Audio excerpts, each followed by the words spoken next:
He has players with him and decides to use them, and it should be 4, and it is. It's special from the Spanish in Seville, and Germany just can't live with them. Well, it's understandable. Germany are chasing the game. They're committing bodies high up the pitch. But I did say, if you try and press Spain, they have the ability to play through you. 2 or 3 really excellent, incisive passes, and suddenly Germany are all... Fabian Ruiz, look at the space for Torres here, who wants a hat-trick and gets one. The Spanish swagger evident for all to see. And Germany are all at sea. Hello and welcome to the Churros y Tácticas Podcast. This is your host, Kiyan Sobhani. It is Tuesday, November 17th. The Spain-Germany game is not over at the time of this recording. It's 6-0. Mikel Oyarzabal just scored the 6th goal. We decided to just hit record before the game ended because we knew that Spain were going to win. And why not delay? Before the game. Why delay? Because we might as well just get a head start, right? Diego Lorijn is here. Diego, how you doing? Hey, man, you can still hear the commentators on the background blurring it out. It's 6-0.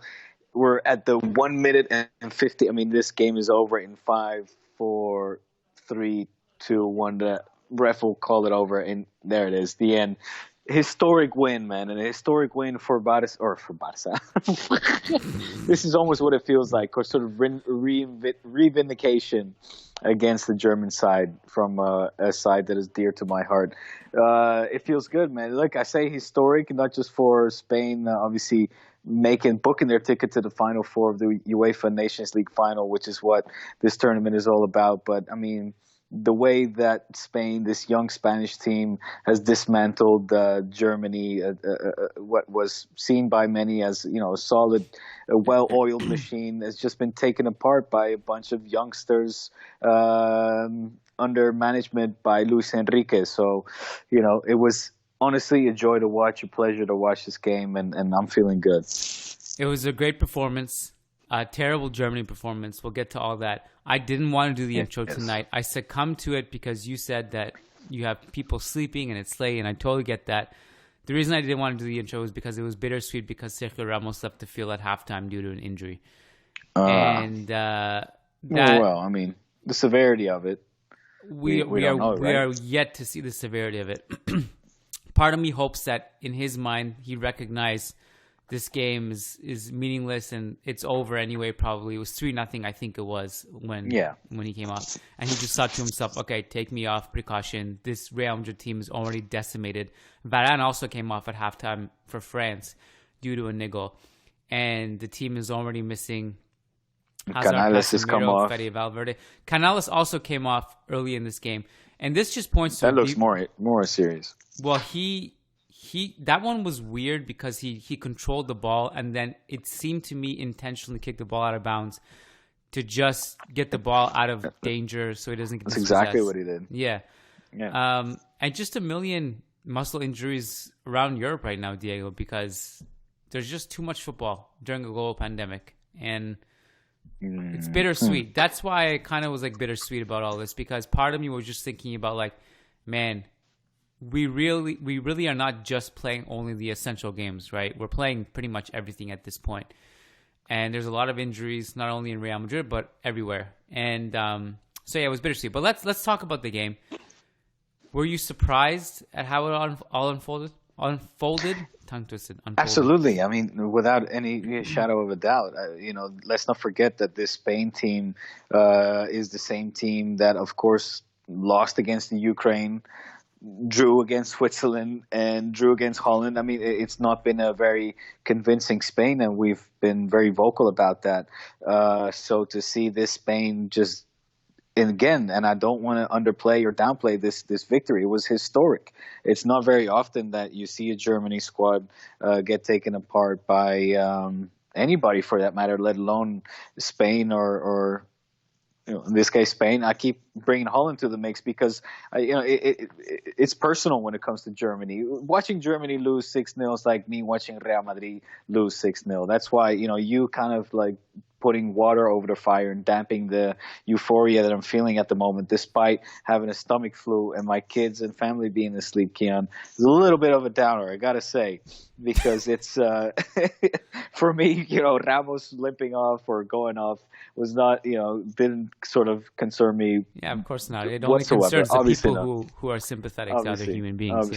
Obviously. And having said that, Canales as well. So, look, to answer your question, very surprised. We don't know what we, are to expect of this Spain team so far. I think, though, if you're Luis Enrique, this was sort of Luis Enrique's wet dream, if you will, when he, went to bed at night thinking about, okay, how do I want this team to work? How do I want my tactics to be implemented, and to be executed rather. This is what he would have imagined. And we saw Spain do everything that you want to see from, Spain under Luis Enrique management. You're talking about a lot of, Spain that was pressuring their team. The pressure was relentless. The ball movement was good. They were chasing loose balls. They were causing confusion, causing havoc in the back, forcing mistakes, if you will, on behalf of Germany as well. The ball movement was good. Off the ball movement was good. I mean, you could talk about individually or collectively, everything was just ticking accordingly. From Morata to obviously Ferran with a hat trick at a massive game, but Dani Olmo, it just everything and everyone seemed like a seamless fit. Fabian, who came in, had probably the game of his life, man. I mean, that Canales injury, if anything, allowed this team to even raise its level. It was great from front to back.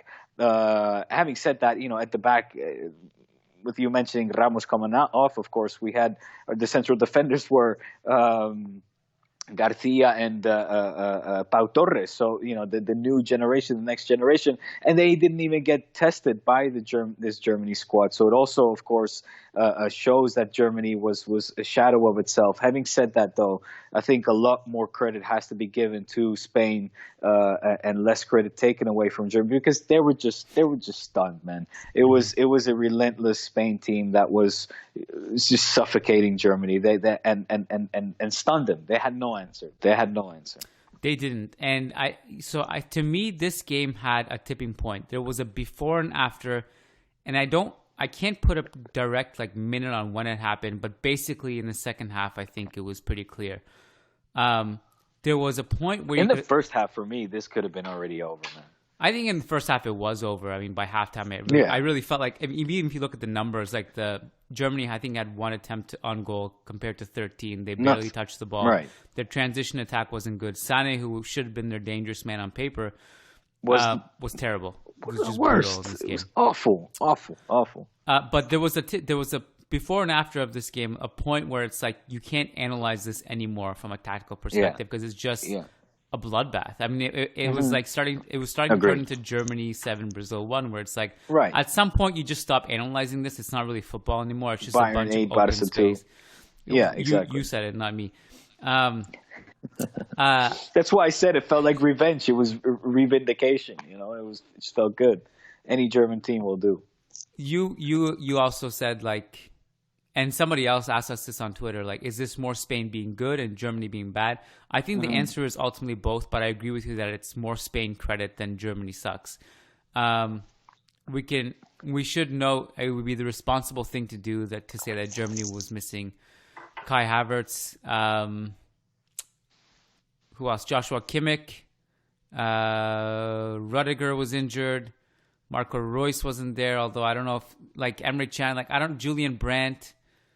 I think there's one or two people that I'm just forgetting at this point. But look, look, Kiyan, here, I have to be honest. I plead my ignorance. As somebody that knows German football inside out, will, if we can invite them to the pod, or if they're listening and they can be vocal about it on Twitter, I highly doubt any of those names that you just mentioned would have changed the outcome of this game tonight. Spain just came out with an edge and stifled Germany from the get-go. There was, it was like I said, just a wet dream for Luis Enrique, for everything that a coach will be preaching his team and wanting his players to execute. That's what we saw, man. It was You talked about the tipping point. I think the tipping point came right around sort of halfway through the first half already, where you just saw, Germany being suffocated, committing mistakes, just even, chances that turned into second chances that were then converted into goals. It got ugly, man. It got ugly early on, like real early on, where you were like, holy shit, we're in for a treat tonight.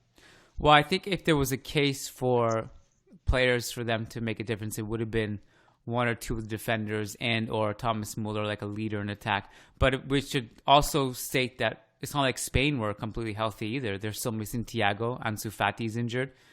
They didn't even test Ramos coming out of halftime. They didn't even test that backline to see if Spain would have even been uncomfortable. That's what I was saying. Exactly. You and I also didn't record a podcast after the Switzerland game. So we kind of have two games to talk about. And I think there are themes, Diego, that I took away from both games. I thought the Switzerland game, there was a little bit of misfortune. Like, it was just a little bit of bad luck. The goal that they conceded was just bad defending. Ramos being dragged out of position, the rest of the line not covering well enough, and give credit to the goal. And give credit to the goal. It was beautiful. I think it was Mikel Merino who really should have been able to get there in time and block the shot. But obviously Ramos missed two penalties, taken two uncharacteristically bad penalties. The second one was even worse than the first one. Ugly. I think he almost made up for it with his free kick today, though. It seemed like that was a serious attempt on goal, and Müller had to pull a good save to keep it out. By the way, that was a weird free kick to begin with, because that was like, I think it was Sergio Roberto and Olmo both fluffed their shots, and then Olmo gets taken down. The replay shows that one, it was in the box, and two, should have been a pen. Should have been a pen. I thought at first there was no contact, but one of the replays later showed that there was contact. So that should have been a absolutely. pen. I don't know. There's no VAR in Nations League? No, UEFA there isn't. Nations? No. There isn't yet, huh? Do you have any explanations for why Ramos missed those penalties, especially the second one? You saw the goalkeeper shouting at him, everyone getting in his head. Ramos doesn't get stifled by those things normally, but I just felt like it was a weird. I don't know. It looked like he didn't look confident somehow. The second one, he definitely lost all of his confidence, and he was like, you could see his thinking process, the process or the patterns that he was going through, where he was going, okay, I'm gonna do this one, and he does that little pause, before he actually kicks it, and then I felt like in the second one, you're going, I just get Panenka now, and then he just changes a millisecond before he kicks, he changed his mind, and I don't know what that was, but that was. My grandmother could have stopped that second penalty. On the first one, I think it was just a badly taken penalty that he wanted to tuck away into the left corner, I think it was. Yeah. But just not far, not out of reach. And the goalkeeper dived to the right place. And that already set him up sort of for failure come the second time around, where then, he was, like I just described, he was really going through a whole bunch of I guess self-doubt. And then my question is, what will we see next time, right? Will he be the guy for Real Madrid to step up to take the penalty? I would suspect so. Sure what was it? 25 penalties, consecutive penalties where he scored. 2 is a big hit, of course. You're gonna, but who else? Who better than Ramos? I guess to bounce back from that to start another goal-scoring streak. It's only up to himself, and I'm sure he's going to step up to the plate. I thought his partner Pau Torres deserves a lot of credit. I mean, you mentioned a few months ago, I think it was, that Pau Torres, you thought for sure this is going to be Ramos' partner, and I was skeptical, but he's been really good. And against Switzerland, he was awesome. And against Germany today, he was the guy. He was the build-up. Everything went through him. Yeah. His passing was amazing. His distribution was amazing. His defense was amazing. Everything was good. Yeah, it was really good. Some of the themes that I thought that cover both games, Diego, was that I thought the press has been really good in both games, especially on goal kicks. And Germany's one solution was to kick it a long diagonal ball to usually with Sané, But that was their only way of escaping the press sometimes. Other than that, I think Spain pretty much did everything they could to stifle the build-up. And that like pocket, like that space in between and behind Philip Max and Robin Koch was just, they had no answer for that. Ferran Torres just got there every single time. And en route to his hat-trick, had some questionable moments passing in transition, but ultimately, like, they just couldn't stop him, which was another great sign to see another young Spanish winger do really well. And stepping up when Ansu Fati was injured. Oh, man, fantastic. It was... Ferran Torres really came into his own this match. Really early on, again, it was. I felt early on it was going to be a special night for Morata and Ferran. Really, I felt that both of them sort of already early on. I was texting my pops. I was saying, "Wow, you can tell that Morata and Ferran are really kind of, they're feeling themselves tonight."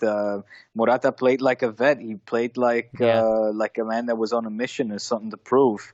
And I don't really know how he's doing over at Juve, but if he's playing anything like he's playing right now for Spain, then they'll turn their fortunes around soon, because he just looked lively. He looked like a vet, like a guy that was taking the lead and was sort of taking the team on the back and pushing this team forward and making the rest of the team, I guess, also it was sort of contagious, the way that these two, him and Ferran, were playing. They were just everywhere. Connecting well. Again, Morata, I felt that he was very generous. There was later in the second half, his little back pass. I mean, this match could have finished, a lot uglier for Germany. I felt this match could have finished 8 or 9-2, and I don't think I'm even exaggerating. There was one moment where he I want to say it was, was it Fabian maybe to Morata, who leaves it back to Olmo.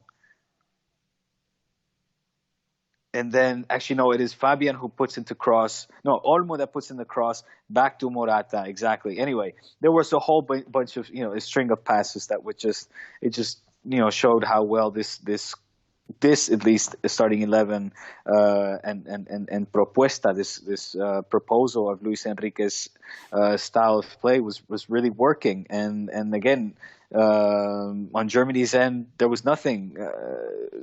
Neither. I mean, I thought, what's his name? Gorecha, right? Am I pronouncing that right? I thought he had a very poor match as well.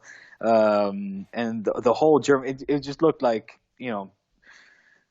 the high school, what do you call it, varsity team playing against JV or something. Like, the gap was really that big. Yeah. It was, you're looking at the Spain guys thinking these should be household names, and the German guys thinking like, oh, this must be the young guys coming up that are getting their asses handed to them. And it was actually the reverse. I mean, this is the new Spanish generation that have some key veteran players in it, I think, that even that if they are working, I mean, because one thing you talked about, the Switzerland game and other games that Spain have played, where we've never really gotten really ultimate, like very bad feelings from this team, even though the results haven't always worked out in Luis Enrique's favor. The reason being is because the chances were being created, right? You always felt that this team, okay, once the ball starts going in, or if only a few chances would have gone in, the result and the whole narrative of this team would have been different. And that was the case tonight. It was just a best case scenario where everything and all the players were going into the same direction, and everything, the wind was sailing in their favor, and everything was going in. It's one of those games that is almost hard to explain, because again, Spain lost against Ukraine, we drew against Switzerland, we drew against Holland in performances that were okay, sort of all right, something is there, but it's not fully convincing. Tonight was an exception. I think we cannot expect this team now to go on and win the Nations League and the Europa League, or the Euro Cup. No. And I hate killing the party also, but Germany really were terrible. We're terrible, yeah. You mentioned some of those chances. I mean, and off the top of my head, there was the Morata disallowed goal, which also, okay, exactly. I don't. There was one replay. I guess he was probably offside. It was marginal, but I only saw one replay. But it was probably the right call. There was one where if Ferran would have held on to that ball a millisecond longer before passing it off, that would have been a goal. And I think, had VAR been in play, we would have been disputing maybe right now whether that should have been allowed. But yeah, great call. there was also in the second half where Dani Olmo, amazing work to win the ball in the first place, gets into the box, and if he just squares it to wide open Morata, that's another goal probably. But he decides to shoot it. Dani Olmo was awesome. Even that header that he got in the air to hit the bar. Intercepted. No, he tried to massive. shoot. Right. The XG is out for this game. Spain 3.47, Germany 0.12, which is basically nothing. Like they didn't create anything. Ferran Torres on his own 1.28 XG. So one of the players who quietly, maybe just because her Ferran Torres and Morata and even almost took some of the headlines, Koke this was about as good a Koke game that I can remember in a long time. His passing, some of the chances he created.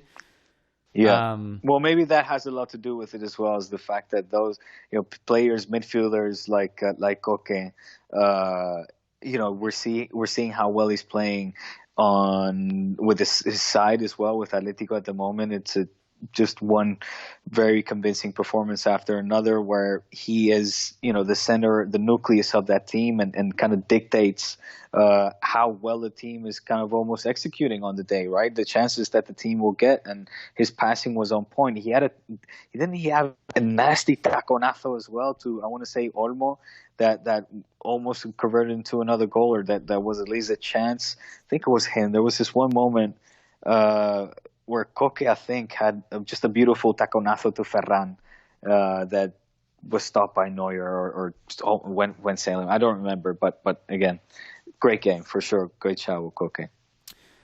You and I were talking, I think, last week about when are we going to see the Spain's 11?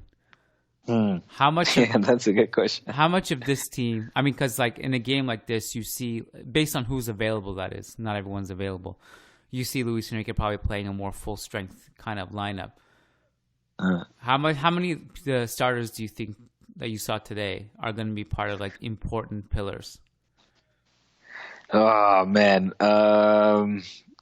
So it's obviously recency bias will come into play. I think I'm picking well, you can't say Unai over what's his name? De Gea. I want to say De Gea. I think you kind of can actually. I don't know. Can you? But he didn't get tested tonight, though. I don't think you can say it for sure, but I think it's a possibility at least. And I thought against Switzerland he was great. Apart from that one time he came off his line, and Sergio Ramos had the goal line clearance. Apart from that, he's been really good. But you're right, he wasn't tested. But De Gea actually hasn't been that bad either, which not really, contrary to what people will say about him, he actually has been okay for Spain of late. But yeah, that may or may not be one. Yeah. So I think the back line is pretty much set. I mean, you're looking at Sergi, Ramos, Pau, and Gaia. Gaia and Jordi Alba maybe will Carvajal is injured, but okay. But I mean, Ramos and Pau, I think we agree with me now that that's his central defender, right? I think Gaia starts too. I think Gaia will start too, for sure. Then looking at the rest, I mean, right now, Ferran is the hot ticket in town. You got to keep him in. Morata played what you'd want a number 9 for Spain to do. So a Morata like this, I'll have him starting all day, every day. But you got to put Ansu in that, front 3 as well. You got to put Ansu in there. Yeah, the attack gets in the midfield, Koke and Rodri are in. You think Koke's in? This Koke? You're not gonna have this Koke in your starting 11? Well, I just said I know that Thiago has to start. Why? Because he's the best midfielder that they have, in my opinion. Just the way he can control the game, see the game, read it. You have to have him in there, I think. Well, then we have to see it as well more frequently. I got to see it on a regular basis with Thiago. A bigger question mark for me if he's healthy, then yes. Busquets was injured against Switzerland. He But came you off don't the want field. Busi, man. And he didn't play this game, and I thought the team just flowed both ways better. Yeah, Busi is just not at this point, and even for club and country. It's good time where Busi will come off the bench and get minutes. Yeah, I don't think you can count on him as being your regular starter at this point in his career. Yeah, the midfield. I mean, the other player that we haven't seen is Saul.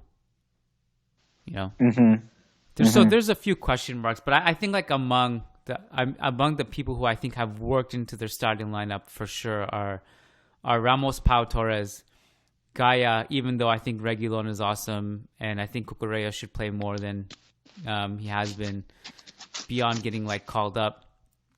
I think Gaia's probably got I think Carvajal's a lock on the right too if he's healthy. And then, I don't know. Sergi did pretty good, man. There's no complaints. Anything you can say about Sergi that was bad. But again, I'm not looking at this game as like the de facto thing. Like I have no complaints about Sergio Roberto either. But I just think Carvajal has that position on lock. I really do. But the most interesting one for me would be Morata. So because this version of Morata, when he's locked in, like he didn't stop moving once off the ball. Like just relentless movement, even defending on the box on Sané at one point. He had, how many shots did he have? He had 4 shots. He was shooting on sight, getting on the end of thing, just towering over. Who was it that he towered over on the header? I don't remember who it was. I don't know. That was a great. I mean, that angle was impossible. That was just a great. From the second post as well. Getting it over. I mean, it went over Neuer. It was one of those World Cup goals almost. When a team needs a goal in this case, to get things going, because it was really kind of it lifted the lid off of the can and opened the open can of worms. What do you call that? I think you were about to call it a wormhole, which may or may not work too. I don't know. I was going around in that direction, yeah. But I mean, he didn't really specifically tower over anyone that I remember. No, did he just got it over? He didn't have to jump particularly high. I mean, it was just he got it in a way where it was just a hard angle, tough angle, and really just kind of skimmed right underneath the crossbar. I don't honestly remember what he did. I just remember that it was a goal. We're doing this off the fly, baby. Churros! I don't remember if he jumped or not. But either way, whether he jumped or not, if he didn't jump, that's even more impressive. That's like somebody dunking without jumping. Like how many people can do that?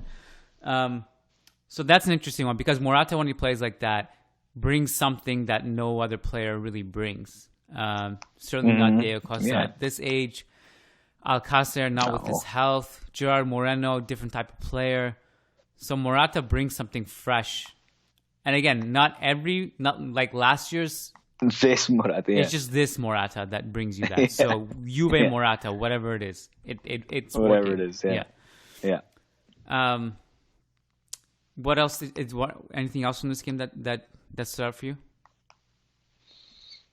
Germany getting their fucking asses handed to them 6-0, my friend. That was just good. It's just nice.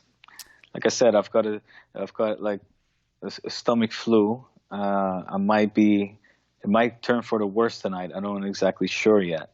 So I might be in for a very bad night. But knowing that Germany lost 6-0, at least I'll be vomiting with a smile on my face. Crazy scoreline, and Yogi Low is I don't know if he's actually in hot water because I don't know if the German FA actually want to get rid of him or not. It seems like Germany fans are you kidding me? Crying for him to leave. Well, just because he looks like, a dude from Cali from, say the mid 60s, has got that exact style going for him, that is living up in the hills and like a lost Hollywood producer looking for his next star to make the next hit movie. That shouldn't be a reason for him to, get the chop already. I think Low, Jurgen has been doing very good with this German team, and that is Scott. I mean, to say that this German team has got tons of talent on it is an understatement. And I think right now, given the fact that all the teams in Europe are sort of in no man's land, where, what did France do? France didn't have an impressive game, I think, against Croatia. I don't know exactly how the score ended, because last time I checked was 1-0. But you don't to get rid of your manager at this point before the Euro Cup would be a mistake for somebody like the likes of Jurgen Loh as well. Has been training with these boys for many years now, and has been, they played good games. They've had their solid performances and their day in the sun as well. It's hit or miss, I think, with any team at the moment. There's not one team that has been consistently brilliant and consistently dominating their opponents. So that it just sounds very drastic what you're saying at the moment. I don't see any reason for them to do that. I think it's today's result though has been kind of like a bunch of poor performances. It finally popped for them. And some of the bigger games, like especially those Netherlands games, one of them they were pretty good. The other one they got a little bit lucky. Another one they got blown out of the water. I don't know. Where? Well, the 3-0, in the last UEFA Nations League. I just think that against the Netherlands. What? I just think that. What are you talking about? What do you mean? Holland, the time Holland played Germany in the UEFA Nations League. How long ago was that? Holland and Germany played each other 3 times. One in 2018, Netherlands won 3-0. That was a Nations League. That was kind of like the debut season of the Nations League, I think. But you're talking 2 years ago. But I mean, that's why I'm saying these big games over the course of the last couple of years, it's kind of been a little bit stale for Germany, if you ask me. They followed that one up with a loss to France. Then they drew the Netherlands. They didn't play well. And so look, maybe your point is valid. I don't think them sacking Jogi Löw now is the equivalent of sacking Lopetegui, for example, who was unstoppable with Spain. This one is a very, very, very vulnerable Germany side who might need something fresh, and they still have time, I think, before the Euros. But that's just me. I could be wrong. Any other Spain national team things? Olmo was good. Ferran Torres had 7 shots. He was just everywhere. Oh, wow. Game. It's what is that? Almost 50% efficiency. Olmo was great. Let me look at my notes real quick. I thought I was really pleasantly surprised with how Fabian came on. And again, just looked like this group of guys have been playing for a long time with each other. They knew their movement, they knew their spaces, they knew exactly when to press and where to find their teammates at moments of regaining possession and everything. Again, all in all, an incredibly sound and very convincing performance, Kiyan. Unfortunately, for the very big game this weekend, Diego, Luis Suarez tested positive for COVID-19. That really sucks. Yes, that does suck big time. Would have been really awesome to see him against Barca, but how are you feeling about that game? I honestly haven't been able to spend too much thought on it yet. When the news broke that Luis Suarez wouldn't be hitting or wouldn't be able to play against Barca was kind of the first time that I came back to realization that the league was starting again this weekend and that Barca is playing Atletico. So it was sort of a double. It was doubly disappointing in the sense that this game is one of the ones that you mark on your calendars and get hyped up and excited about. And then when you do, you realize that, one of the best players on the opposition won't be able to play. And that player is a player that you would have loved to have seen play against his ex-teammates where, he became the 3rd most prolific goal scorer in the club's history. So I think that in and of itself would have been just a great subplot. And seeing him play against Messi and all of his old teammates, Just would have made for a better game, and I genuinely believe that. I think that Barca's we're gonna have a very tough time. I think it goes without saying that the team in form coming into this as heavy favorite has to be Atletico. And, there's always this talk of the FIFA virus, obviously, after a national or after a break of international football. That's usually the case with the big clubs like Barça, Real Madrid, who have more international players, of course, being shipped off, but Atletico as well.